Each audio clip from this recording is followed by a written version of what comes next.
Yeah, ok. Oublions tout ce que nous avons un peu fait par le passé et essayons de nous amuser un peu plus dans cette nouvelle partie. Ok?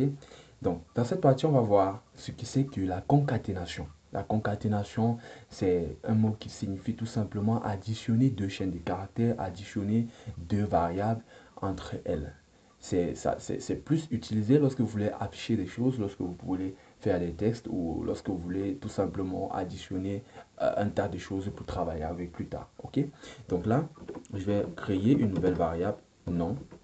Vous voyez déjà une différence dans la création de ma variable? Ok, là je vais mettre James et je vais encore créer une nouvelle variable.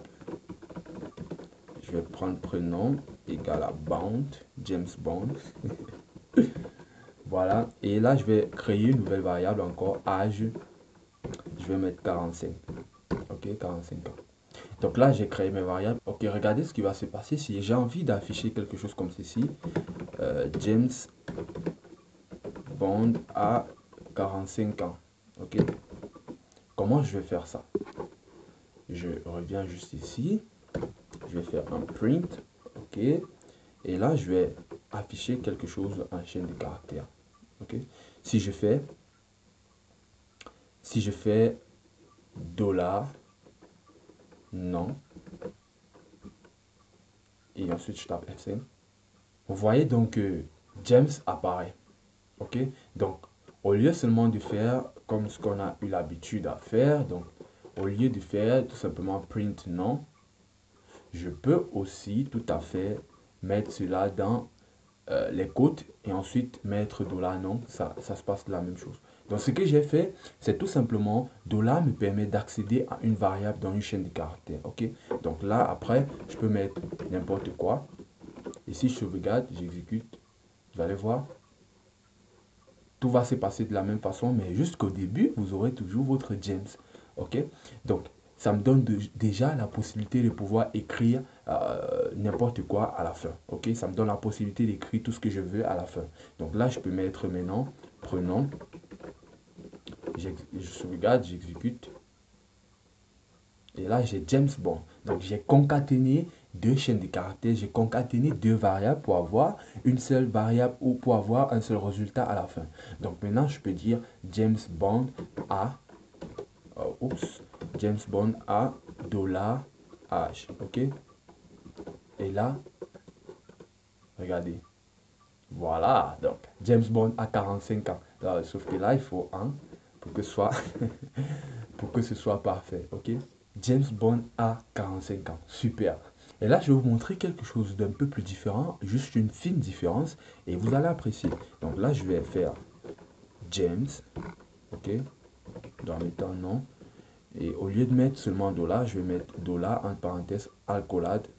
Si je vais dire ça comme ça. Alcoolade. Ensuite, je vais mettre prénom. Donc regardez ce qui va se passer. J'exécute ça comme ça. Et voilà, nous avons le même résultat. Ok, vous avez James Bond.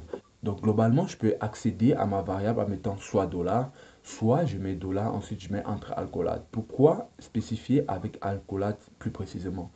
Tout simplement parce que chaque type de variable a des méthodes particulières. Ok, donc ces méthodes particulières, par exemple pour les strings, je vais faire point, vous faites point, et ensuite je vais faire par exemple tout uppercase.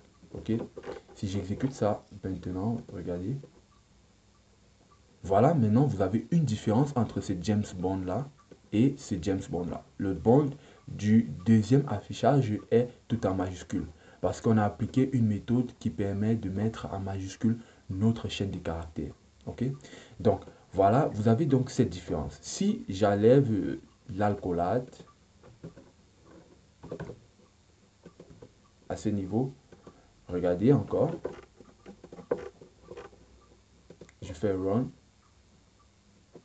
Regardez, vous avez bond point to uppercase. Donc, ceci, le reste n'est pas traité comme quelque chose qui devrait normalement s'exécuter. Donc, Dad ne comprend pas très bien. C'est pour ça que si vous voulez appliquer une méthode spécifique, vous êtes obligé de mettre entre alcoolade. Ok? On est obligé de mettre entre alcoolade. Voilà, et pour avoir donc ce résultat. Donc, c'est un peu fun. c'est un peu magique par rapport à tout ce qu'on fait depuis.